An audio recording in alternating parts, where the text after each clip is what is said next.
Hey there viewers, which celebrity do you think has skeletons in their closet just waiting to be exposed? Drop your guesses in the comments. I'm curious who's on your radar, because today Diddy's trial just took a shocking turn and over 50 big names are suddenly in panic mode. Let's get into it. Chapter 1. The disappearance before the courtroom. I hadn't heard from Marcus in years. The last time we spoke, we were standing on the patio of one of Diddy's houses in Miami, both of us trying not to look like we'd just seen something we weren't supposed to. That was always how it went back then. Keep your mouth shut, keep your eyes down, and keep the money flowing. Marcus worked as one of the handlers, the ones who coordinated who showed up at those parties, who left early, who got told to use the back door. I handled logistics, transports, quiet hotel bookings, making sure everything ran smooth. Something else gnawed at me. The sloppiness. Whoever cleared out the vault wasn't careful. Gloves left behind, folders ripped open. That wasn't Marcus's style, which meant one of two things. Either someone else from Diddy's old circle came back desperate, or worse, someone higher up ordered it cleared fast. I didn't want to stick around longer than necessary. On my way back up, every creak of the floorboards felt louder than it should. I tried to shake the paranoia crawling up my neck, but it only got worse when I stepped outside. At first, everything looked the same. Still night air, quiet driveway, no movement. But as I made my way to the car, something caught my eye in the distance, parked just far enough down the road to blend into the dark. A black SUV, engine off, no lights. Could have been nothing. Could have been someone passing by, pulled over. But instincts honed over years told me otherwise. I couldn't see who was inside, but I didn't need to. My gut was already screaming that someone knew I'd been here. I climbed into my car, started it up, forced myself not to look back. As I pulled away, headlights flickered on behind me. The SUV didn't move, didn't follow, just sat there, a silent reminder that no one was watching from a distance by accident. Halfway back to the city, I kept checking my rear view, every shadow feeling like it was creeping closer. The vault was empty, but the damage was done. Someone else had been through it first, and I was willing to bet they weren't planning to leave loose ends behind. Whatever Marcus had, wherever he stashed it, wasn't in that basement. And if I had any hope of figuring out where it ended up, I knew I had to move fast. Because it felt like I wasn't the only one still digging. Chapter 4. The list no one wanted found. The package showed up on my doorstep 3 days after I left the mansion. No return address, no postmark, just a plain, unmarked padded envelope, light enough to almost miss when I grabbed my mail that morning, tucked in between junk flyers and bills like it belonged there. I stood there in the hallway for a good minute, staring at it, feeling that familiar weight in my chest again. The same one I felt when Marcus's message came through. The same one I felt walking through that gutted vault. I knew better than to open something like that without thinking twice. For all I knew, it was bait, something laced, something rigged to track me. But curiosity has a funny way of wearing you down. After scanning it, checking for anything unusual, no electronics, no strange powder, nothing that pinged any alarms, I finally slit the envelope open. Inside was a flash drive, no label, no note, just a single black USB drive, the kind you could buy anywhere, cheap and nondescript. I turned it over in my hands, wondering who had sent it and why. But deep down, I already knew. Whatever was on that drive was never supposed to reach me. It should have been buried, wiped, or locked away like everything else, which meant someone out there either wanted me to see it or wanted me to take the fall if it leaked. I didn't plug it in right away, call it paranoia, but I'd seen too many people get sloppy. I drove across town, found a cheap prepaid laptop from a place that didn't ask questions, and holed up in a motel room where nobody knew my name. I kept the curtains drawn, double-checked the locks, my phone turned off and battery yanked, just in case. Only then did I insert the flash drive. At first, it looked empty, just one folder, labeled Archive. Inside, a mess of documents, text files, spreadsheets, half of them corrupted or partially erased. Whoever compiled it hadn't wanted to leave a clear trail. But the deeper I dug, the clearer the pattern became. Guest logs, ledgers, timestamps, location tags, coded initials lined up next to dates, private addresses, and event descriptions that seemed innocent enough at first glance. Garden Event 3B, Blue Suite Mixer, Private Session, Villa. But it wasn't hard to piece together what those really meant, especially if you'd worked the logistics long enough to know the shorthand. Some entries stretched back over a decade, others were more recent, only a few years old, and sprinkled throughout just enough recognizable details to chill me to the bone. I clicked open one file, scanned down the lines. Certain initials repeated more than others. LD, USH, JW, MF. Cross-referenced with dates and locations. I didn't need much imagination to match them. Leonardo DiCaprio, Usher, Jay-Z, Megan Fox, all allegedly tied to specific nights, specific events. Beyoncé's name appeared, her initials carefully woven into groupings. Pharrell's too. No direct accusations written down, nothing spelled out plain, but the implications sat heavy, undeniable. What made it worse were the secondary notes, the quiet details most people wouldn't think twice about. A line indicating who had control over substances brought in for each night. Coded notations about handlers, security rotations, transportation schedules, who hosted after parties at satellite locations. The same initials showed up again and again, like fingerprints nobody wiped clean. Some entries even had odd side remarks, tiny snippets like preferred discreet escort route or censured NIE, reinforced post-session. I stared at those lines longer than I wanted to, knowing exactly what kind of nights those hinted at, and knowing without needing confirmation that Marcus probably had a hand in compiling some of these records back when the vault was intact. What unsettled me most wasn't even the names themselves. It was how incomplete the list felt. Like someone had yanked out entire sections, scrubbed what they could, but left fragments behind. Enough to suggest who was involved, but not enough to be used as hard evidence on its own. And that was the most dangerous kind of thing to be holding. I leaned back, running my hands over my face, trying to process the weight of it. My mind kept circling back to the question I couldn't shake. Why now? Why send this to me? It couldn't have been Marcus, not directly. He was either long gone or lying low, too smart to let himself be tracked, which meant someone else got their hands on these files. Maybe someone from the old staff who panicked. Maybe one of the assistants I used to know, trying to shift the heat onto me. Or maybe someone wanted me to do what they couldn't, make it public. The problem was, going public meant signing my own death warrant. I knew how these circles worked. Loyalty didn't run deep when careers and millions were at stake. The celebrities tied to Diddy's empire had teams, lawyers, studios, all ready to bury anything that could drag their names into the spotlight. I'd already seen how fast assistants would flip, how quickly PR firms sanitized records. And if half of what was on this drive ever leaked, it wouldn't just be the tabloids knocking on my door. It'd be people with a lot more power, a lot fewer scruples. I kept reading, feeling the knot tighten in my stomach. The files weren't organized neatly, deliberately messy, almost like someone wanted plausible deniability. Some timestamps were repeated across multiple events. Guest initials showed up in locations hours apart, impossible unless they had private transport lined up, which, of course, they always did. They recognized patterns in how certain guests were scheduled. Some names rarely overlapped, carefully kept apart. Others appeared together often, almost like they had a standing agreement. And every so often, scattered mentions of controlled substances, coded references to deliveries, quantities, who was responsible for keeping things quiet. There was nothing explicit, but for someone like me who knew how these operations ran behind the scenes, it wasn't hard to read between the lines. It didn't help that the media frenzy outside MDC Brooklyn was growing louder every day. Every headline speculating about who else might be subpoenaed, who could be called as a witness. They kept recycling the same safe phrases: associates, frequent collaborators, unnamed industry figures. But the names floating around behind closed doors, the ones buried in Reddit threads and whispered in PR offices, matched what I was looking at on my screen. I kept asking myself, how many copies of this list existed? Was the FBI sitting on it, holding it back until the trial? Or had they missed this version entirely, just like they missed parts of the vault? The more I thought about it, the more paranoid I became. If someone else had this list, they'd either be looking to bury it or weaponize it, and me holding a copy meant I was now caught dead center. I paced the motel room, phone still off, blinds drawn, laptop humming quietly on the cheap desk. Every sound outside made me tense.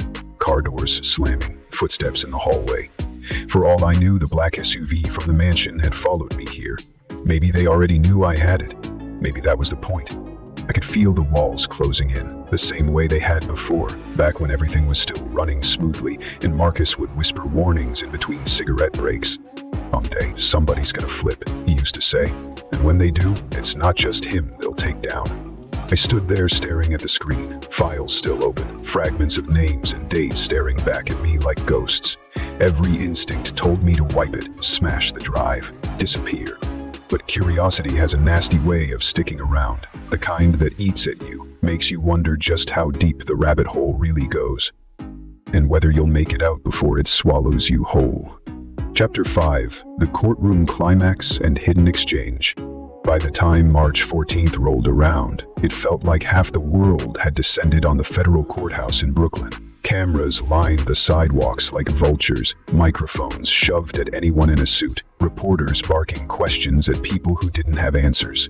The media circus had been building for months, every outlet desperate to get some exclusive, some leaked detail no one else had. They wanted to know who else might be dragged down with Diddy, which celebrities were sweating. Whispers about the list had already leaked into the public consciousness, but no one had seen it yet. I kept my head down, sliding through the crowd like a ghost. No one paid attention to me. I wasn't part of the official entourage. Didn't look like press, just another face lost in the frenzy. That's how I'd always survived, knowing when to disappear, when to be invisible. Old habit. Inside, the atmosphere felt no less suffocating. Packed rows of reporters, legal teams shifting in their seats, scattered public onlookers hoping to catch a glimpse of the spectacle. The tension was thick, humming beneath the polished floors and stiff collars. I took a seat near the back of the gallery, close enough to see the action, far enough to stay unnoticed. Diddy sat there at the defense table, surrounded by his lawyers, face unreadable.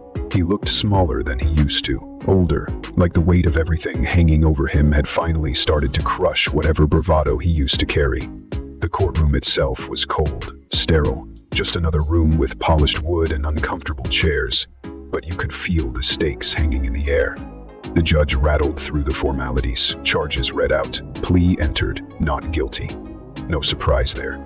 His legal team stuck to their rehearsed lines, calm and measured, trying to spin the narrative before the trial even began. But none of that was what held my attention. It was the people in the background, the ones who weren't supposed to be there. I recognized some of them right away, not celebrities themselves, but their shadows, the fixers, the handlers, the PR consultants who stayed 2 steps ahead of the headlines, men and women in tailored suits, eyes flicking over the gallery, always assessing. I'd worked alongside plenty of them before, back when the parties were still running, when discretion was the currency they dealt in. One particular face caught my eye. A man I hadn't seen in years, seated quietly near the defense team, but not officially part of it, used to handle media relations for one of the A-listers allegedly tied to Diddy's circle. He didn't glance at the cameras, didn't check his phone, just sat there, stone-faced, scanning the room like he was waiting for something. As the hearing dragged on, my focus kept drifting, watching the small interactions no one else seemed to notice, the way certain people shifted in their seats when specific allegations were mentioned, the quick glances exchanged between legal reps and handlers. Everyone here had something riding on the outcome, even if their names weren't on the docket. That's when I saw it. Toward the front of the gallery, close to the aisle, a brief exchange. One of the celebrity fixers leaned in, hand brushing the arm of a federal official seated a row ahead. It was subtle, nothing you'd notice unless you were looking for it. A folded piece of paper slipped from one hand to another, passed off so casually it might as well have been a stray piece of courtroom paperwork. But it wasn't random. You could tell by the body language, the slight nod, the lack of eye contact, the tightness in their shoulders.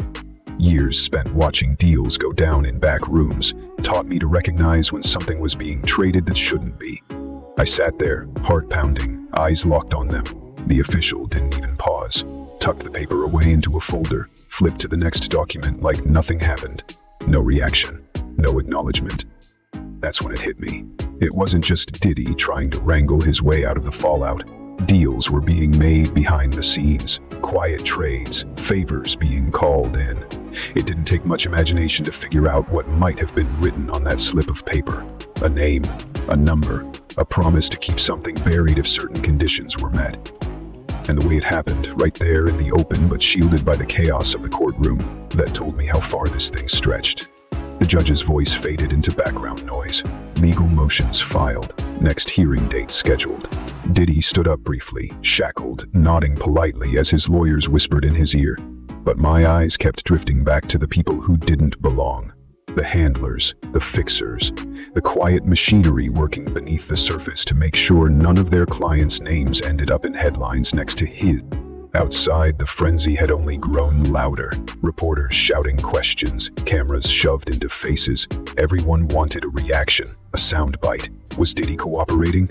Was he about to flip? Were more indictments coming? No one had answers, but the desperation was palpable. I slipped out a side door, trying to stay ahead of the crowd. As I rounded the corner, something made me stop. A familiar voice. I turned just in time to catch two of the handlers I recognized, clustered near a black SUV, speaking in hushed tones. One of them glanced over his shoulder before slipping inside, pulling the door shut tight. I stood there a moment longer, watching. It all felt too familiar. Back when the parties were still running, this was how it worked. Deals brokered in quiet conversations, information traded behind closed doors. No paper trail, no emails, just whispered instructions and backroom understandings.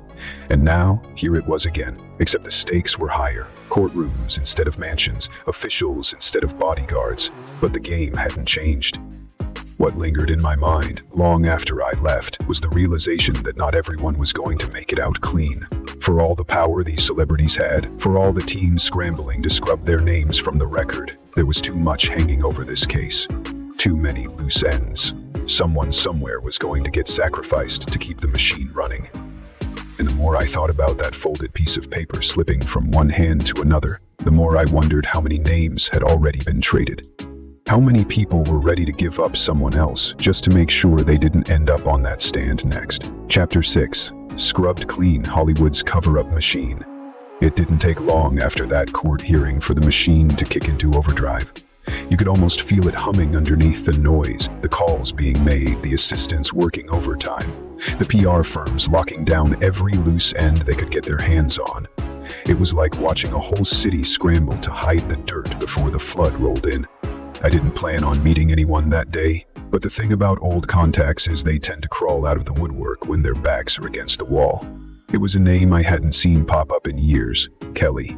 We'd worked together back when Diddy's parties were in full swing. She handled crisis management for some of the biggest studios, the person you called when a celebrity was caught in the wrong place with the wrong people at the wrong time. She knew how to make a headline disappear, how to spin a story just right so nobody asked too many questions.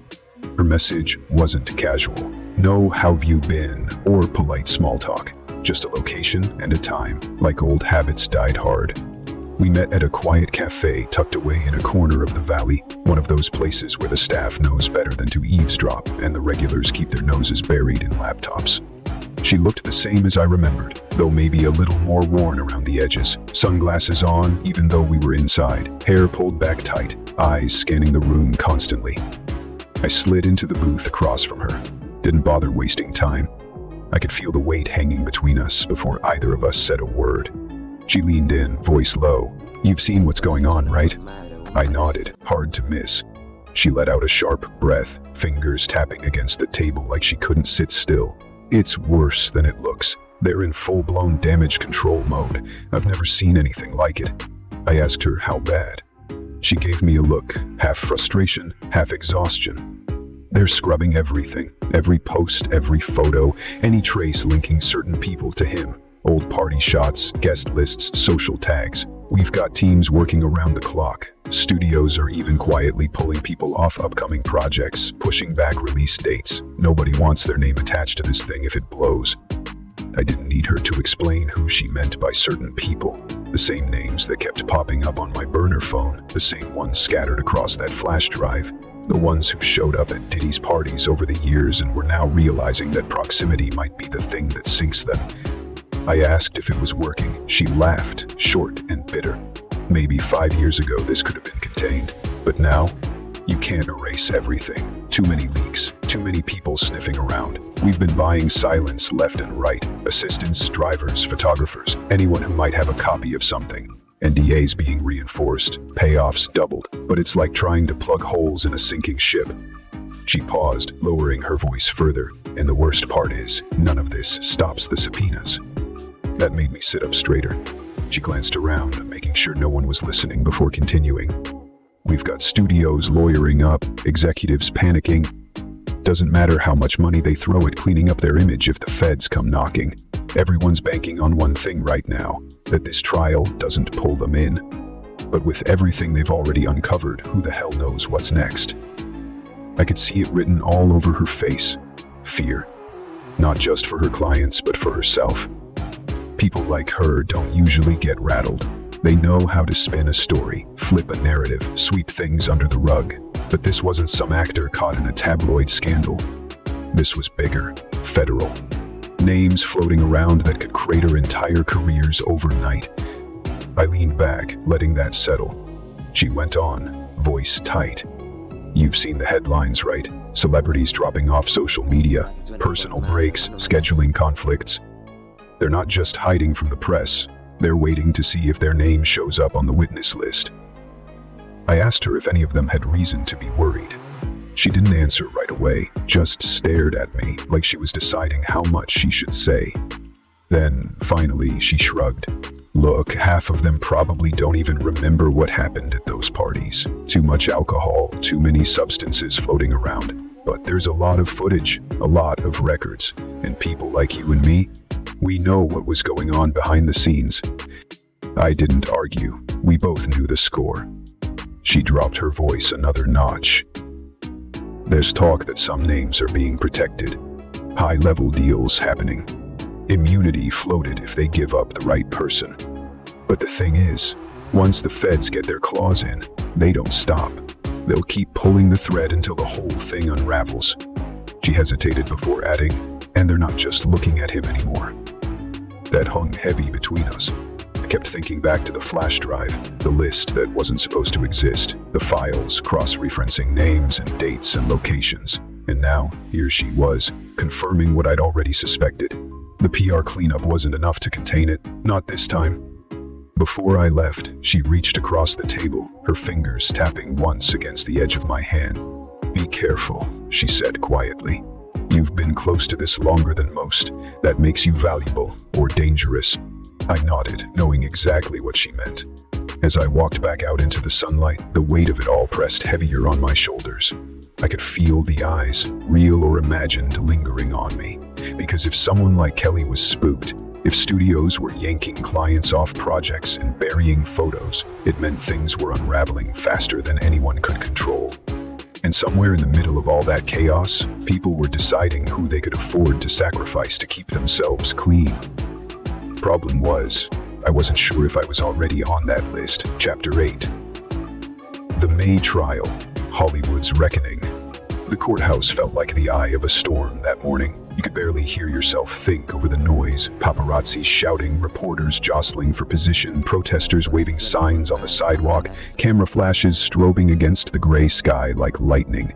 Every few seconds, another black SUV pulled up to the curb, tinted windows shielding whoever was inside. Security kept barking at the crowds to stay back, but it was useless. The swarm outside was too thick, too desperate for a glimpse of whoever might be next. May 5th, 2025, the first day of Diddy's trial. Every major outlet had their people on the ground. Satellite trucks lined the street, cameras rolling non-stop, commentators speculating over who'd be called to the stand. It wasn't just about him anymore. Everyone knew that. Every headline hinted at the same question. How far would this thing reach? I kept to the outskirts, standing back where no one paid much attention. Not part of the press, not part of the official entourage, just another face blending into the chaos. That's how I preferred it, safer that way. But even from the distance, I could feel it, the crackling tension, the way everyone seemed to hold their breath each time a car door opened, each time a suit stepped out trying to catch a glimpse of who might be next. You could tell who the handlers were by the way they moved, heads down, shielding their clients, speaking in clipped tones into earpieces, Some of the celebrities who'd once walked red carpets without a care now kept their faces hidden behind sunglasses and scarves, slipping through side entrances, doing their best to avoid the cameras. The ones who couldn't avoid the spotlight were visibly strained, plastered smiles hiding tight jaws, their teams corralling them like they were made of glass. The whispers were everywhere.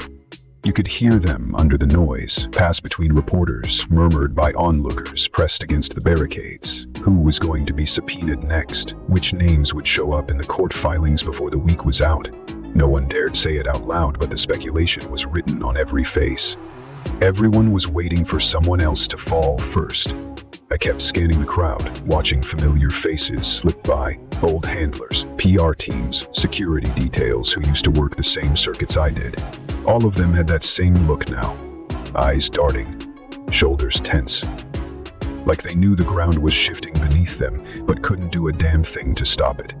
I was about to leave, to disappear back into the shadows, when one of the uniformed security guards at the side entrance stepped out, scanning the sidewalk. His eyes landed on me, and for a second, my heart kicked hard against my ribs. But then he held something out. A sealed envelope. No markings, no return address, just my name scrawled across the front. I stared at it, pulse hammering, before finally stepping forward and taking it from him. He gave me a curt nod, then turned back to his post without another word. It felt heavier than it should have, not in weight but in something else, dread maybe, or inevitability. I didn't open it right away. I tucked it into my jacket, moving quickly away from the crush of people, slipping down a side street until the noise faded behind me. Found a quiet alley where no one could see, no cameras angled in my direction. Only then did I tear the seal.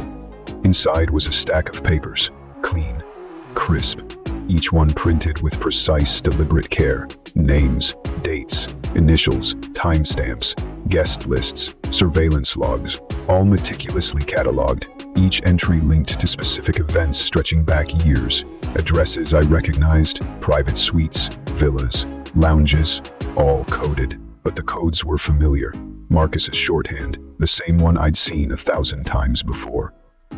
But this wasn't like the fragmented files I'd seen on the flash drive. This wasn't partial or scrubbed. It was complete. I scanned down the pages, feeling my stomach twist tighter with every line. The same names repeated, woven in and out of different locations, different nights. Some of the biggest in Hollywood. Actors, musicians, executives, cross-referenced with handlers, assistants. Sometimes even specific substances delivered, carefully noted without being too explicit. And at the end of the stack, tucked between the sheets, was something else. A single photograph, black and white, grainy but clear enough to recognize the faces if you knew what to look for. Taken from one of the mansion's security feeds. A cluster of well-known silhouettes, blurred but unmistakable. Gathered too closely, caught in a moment that was never meant to be public. It hit me like a gut punch. This wasn't just leverage, it was a kill switch. If this got out, it wouldn't stop at Diddy. It wouldn't stop at the first wave of subpoenas. It would tear through the industry like wildfire. Careers ruined, reputations scorched, deals collapsed overnight. Studios, labels, networks, none of them prepared to handle the fallout. I stood there in that alley, papers trembling slightly in my hands, wondering who had sent it. Was it Marcus somehow? Someone else cleaning house? A warning? A threat? Maybe all of the above. And more importantly, what the hell was I supposed to do with it? I thought about everything that had led to this moment. The burner phone lighting up, the flood of panicked messages, the erased social media posts, the frantic calls from PR teams, the visit to the mansion, the empty vault, the courthouse, the slip of paper passed from fixer to official, the whispers from MDC Brooklyn, Vince's warning that Diddy wasn't holding his tongue anymore. It all pointed to the same thing. Everyone scrambling to survive. But holding these papers now, seeing the full picture laid out in black and white, it was different. It wasn't speculation, it wasn't rumor, it was proof. And if it fell into the wrong hands, there'd be no spinning it, no scrubbing it clean. I felt the weight of the decision pressing down, heavier than anything before. I could leak it, let it all burn, watch the names tumble out one by one, the headlines write themselves, expose the whole machine for what it was. Every secret deal, every coerced silence, every carefully managed image shattered in the process. Or I could disappear, take what I knew, vanish before anyone else connected the dots. Before someone higher up decided I'd outlived my usefulness, either choice felt like a dead end. I folded the papers back up slowly, slipping them into my jacket as I stepped back out onto the street. The noise from the courthouse was still rumbling in the distance, the media waiting like wolves at the door. More subpoenas would come, more names dragged into the light. Whether I acted or not, this thing wasn't stopping. But for now I kept walking, not ready to decide, not yet. Because some fires, once you light them, never stop burning.